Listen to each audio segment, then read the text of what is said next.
this has ever happened before. All of the alleged former examples, you actually look at them, they turn out to be either there was a budget deal that included a debt ceiling raise, but the debt ceiling was not a hostage, or once, Tip O'Neill held up the debt ceiling for one day, more as symbolism. There was never before a case where one party pushed the U.S. government to the edge of default, demanding concessions in return. So every attempt to make this sound like business as usual, it's not. This is something completely out of the previous experience. It is more heightened, but it is still part of business as usual because it takes place within a context of an American president having to deal with the reality around him and the opposite party having to deal with the fact that he has the presidency, he has the executive. Make a deal. And there is a political reality here as well, pretty striking.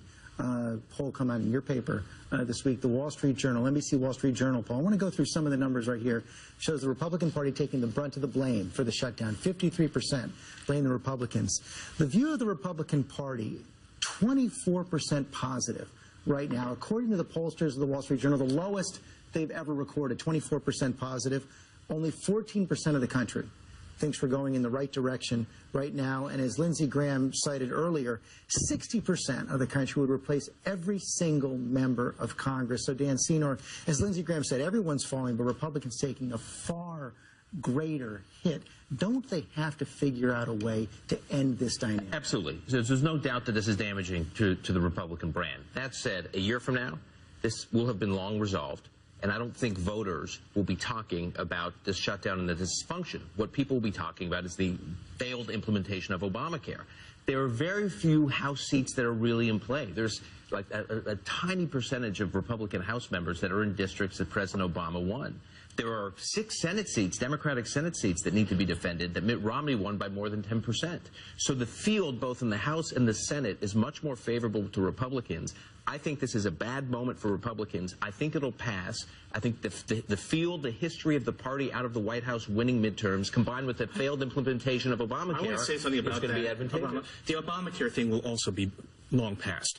They messed up the software for the federal version of it. But we have the exchanges working just fine in many states, which means it's fixable and it will be fixed. California has a perfectly well-functioning exchange, which it's running itself. If you can do it for 30 million people, you can do it for 300 million. So Obamacare will be working fine. Let me pick up another thread of what you just pointed out, because when I look at these deals being negotiated right now, a 4-month extension of the government funding resolution, a 6-month extension of the debt limit, David Plouffe, I look at that and say, this is not going to be over a year from now. If you extend the debt limit 6 months predicated on long-term budget negotiations, aren't we going to be back in exactly the same place 6 months from now? The nightmare just keeps recurring. And let's look at the House proposal. It's essentially, it was changes in Medicare to extend the debt ceiling for 6 weeks so we can completely destroy the economy around the holiday season. It makes no sense. And we got to remember, we're already at Republican budget levels.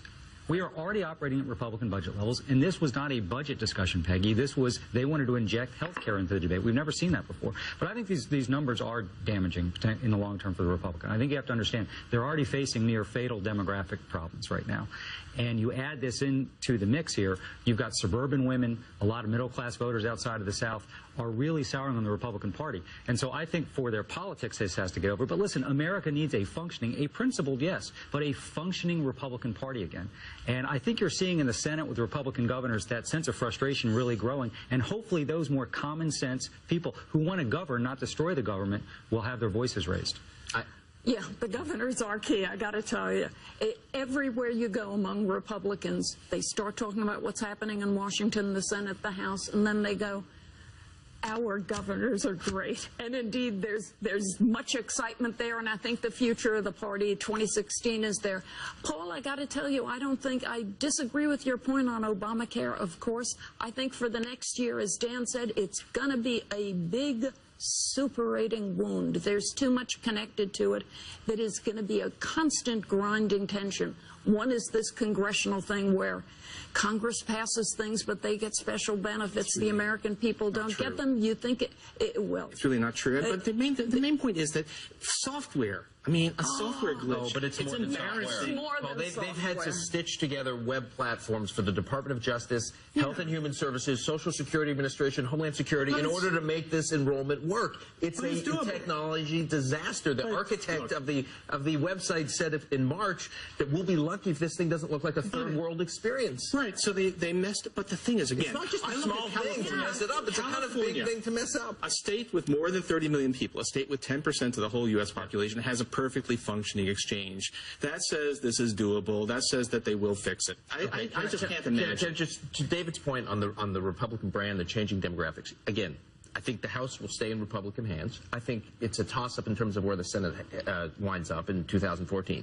If you look at 2016, you look at the kinds of people thinking about running. Chris Christie is going to have a double-digit win in his re-election in New Jersey next month. I think you would agree with that. Susana Martinez, 60% approval rating, governor of New Mexico. John Kasich, 50% approval rating in Ohio. Scott Walker, near 50. I mean, the idea that Republicans who are actually working on things are somehow damaged by all this chaos in Washington, I think. We're just out of time. We got to take a minute left. I just want to quickly go around the table.